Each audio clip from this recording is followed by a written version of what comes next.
तीना कही कुल में सीता हे जन्म लेली।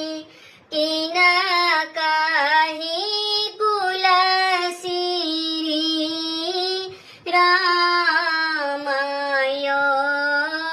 तीना कही कुल में सीता हे जन्म लेली। किना कही कुल सिरी रामयो। कोने ही ब्राह्मण पोथिया उचारल। राम संग सीता के विवाह यो। कोने ही ब्राह्मण पोथिया उचारल। राम संग सीता के विवाह यो। राजा जनक कुल सीता हे जन्म लेली। दशरथ कुल सिरी रामयो।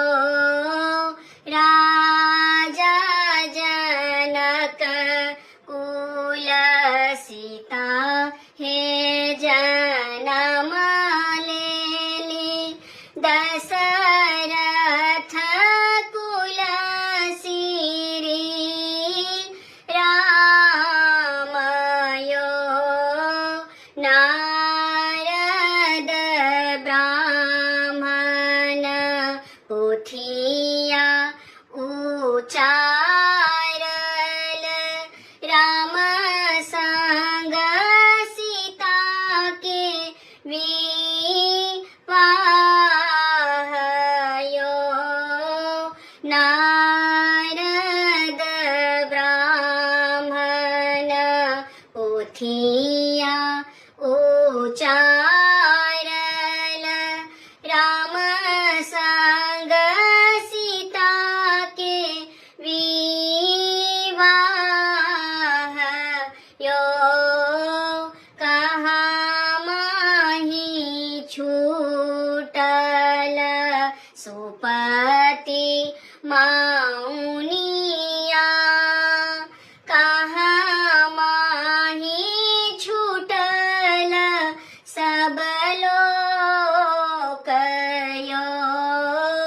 कहाँ माही छूटल माए सुनैना। जिन का नयन बाहु नोरयो।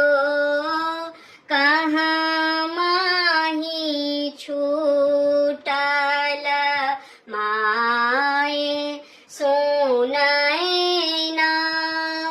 जिन का नयन बाहु नोरयो। आंगने ही छूटल सुपति माउनिया। मरबे ही छूटल सब लोक यो। आंगने ही छूटल सुपति माउनिया। मरबे ही छूटल सब लोक यो।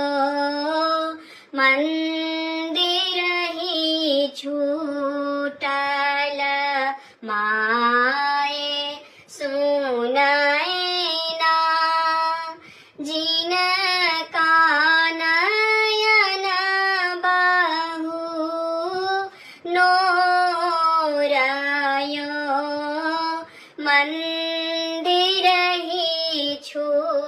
छूटल माए सुनाए ना जिन का नयन बहु नोरयो मंदिर ही छूटल माए सुनाए